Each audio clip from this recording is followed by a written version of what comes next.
songs are credited to you guys writing as a band? I mean, you write as a band? Yeah, well, basically what happens is Matthew will do the groundwork. He'll write the basic melody. He'll, usually what we'll start with is a very basic, maybe a chord progression. He'll come up with, usually working with bits and pieces, snatches, melody.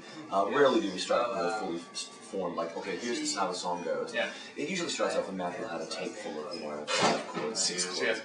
And and we'll develop it from there. So after that, it becomes a very communal process. Where Daniel will figure out where he feels the bass should go, and I'll try to, fit my way in. So, my job is structural. I'm trying to find a nice structure for the band that stays, is exciting and simple for me to play. I'm not like a virtuoso drummer, so I'm always trying to find something that suits my sensibility. And I come from what I would call like a Ringo sensibility. I come from a very classic rock background, and so I usually go for good or for bad, I go for the first obvious stuff to begin with because I want to get something going. So I feel the best thing for me to do to start off with is something very simple so everyone can just have a little platform to build off of. If I try to get too cute right off the bat, it's too confusing. So Matthew is a very simple, I just try to lay simple, straight ahead 2/4 that beat on it. And so Daniel can figure something out, and figure out if we want to speed up.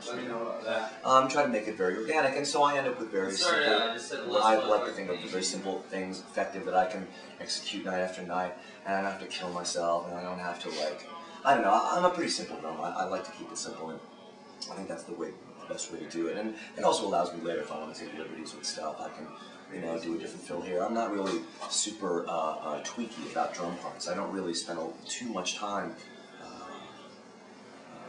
mapping it out and figuring, okay, this fills in here. I kind of let it happen, and then later on we figure out, oh, that was pretty good, or and now with Pro Tools, if there's a fill in another take that I thought was really spectacular, I'm like, can we get that one and stick it in there?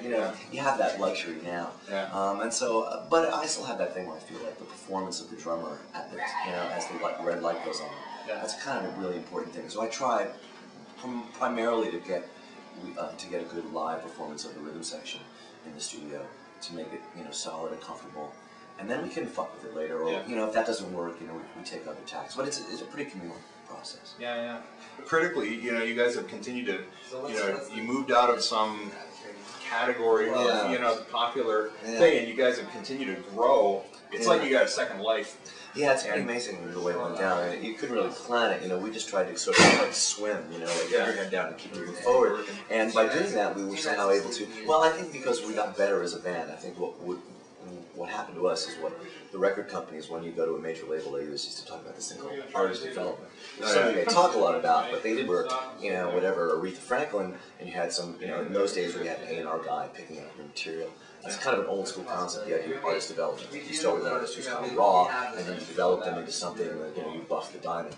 For us, we would hear those phrases, but it didn't really mean anything in the 80s and the 90s. It was just an old, music industry term, but let you think that they were going to help you grow with you. But really, every band's on their own. So what we found was that we were able to, because we had the first two records on the major label, and we were still learning as a band about the studio. We had to learn it on, like any band, you learn it on your own, like where you're at, how you're comfortable. And by the time we made the third record, kind of off the radar, like by the time we got the third record, we were, we'd been kind of thrown by most people into the trash heap of history, like, oh, you had your 15 minutes, how popular, nice, your second record, whatever, thanks. We had our Pinkerton moment, and then, so no one was really expecting anything, and we were like, well, we just got to keep going, even our manager, famously, it's a famous story in the band where we had this sort of a manager that we had gotten, like in the days before we signed to Elektra. We knew that we had to have a good manager, which we didn't have. We'd only been a band for about 10 months together before we were signed to Elektra. It's a very strange story, but everything happened very, very quickly for us, and so we got this manager, a really great LA guy. Anyway, he managed us through these first 2 years. And then when we got to the third record, we were like way off. We hadn't done anything in months. And we sent him these demos for the third record, which we let go. And we sent him to him, and he said, Matthew called him, and we had to ring. So we think, he goes, oh, the songs are all right. So you guys are still going to call yourselves? No, sir. like, you know, that's old LA wisdom. Like, if the concept of the first band failed, then you have to reinvent yourself as another band, which happens all the time. Bands, you know, start off in the 90s and they didn't do well, and they reinvent themselves as another type of band, they change their name. It happens all the time. And we thought that was really crazy because we saw ourselves completely differently. We were the same band, we were going to move forward and keep going. And of course, we didn't continue our relationship with that. We got a new manager. But we just kind of kept swimming, and when we made that third record, we had finally gotten to the point where we sort of let our guard down and we sort of did what we did naturally, and that was Let Go, which was a sort of really turning point record for us. We were extremely comfortable, like we'd never been. There was no spotlight on us. It wasn't the first record. It wasn't on a major label. It wasn't the famous sophomore, you know, issue. It was just its own thing. It existed in its own world where all the pressure was on. And we were able to sort of breathe and make a really sweet, calm, beautiful record, which still stands up. I'm still very proud of that record. And that was a turning point for us, and people, I think because they were kind of blindsided, we didn't expect it. And then we got that sort of word of mouth kind of championing thing, and that was really what, you know, that's the kind of thing that no record company can buy. You know, no amount of advertising can replace that sort of thing. Like, hey, have you heard this? You gotta check this out. That kind of thing, you can't buy that. And that's what we had. By that point, we had this small contingent of fans who stuck with us through the second record. And they heard that third record, and they were like, oh, this is it. And there was a couple of really important people who heard it. Jeff Barrett at Heavenly Records in England, for example, who came, you know, we signed with them at the time. That was huge for us. That was a huge turning point. And we sort of got a new respect, or, you know, people started to take us seriously again at that point. And we've been lucky to sort of, welcome back into the fold, if you will. And the new record. Get the idea.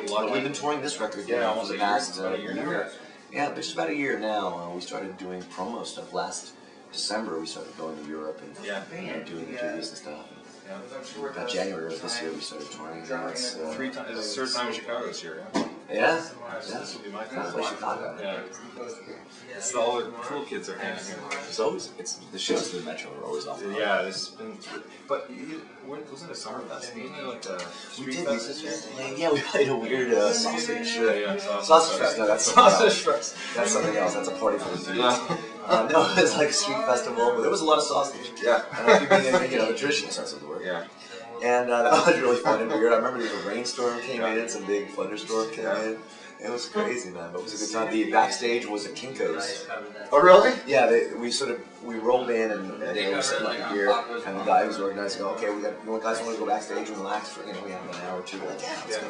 So he walks us around the corner and down an alley and around a block and 3 blocks down into a Kinko's that's been closed, and the staff of the Kinko's are in there, and we're in there like, drinking coffee and like, you know, looking out the window. It was so There's a indie rock Spinal Tap. Another one of those Spinal Tap. Yeah. This it's always Spinal Tap. We're always every day there's something.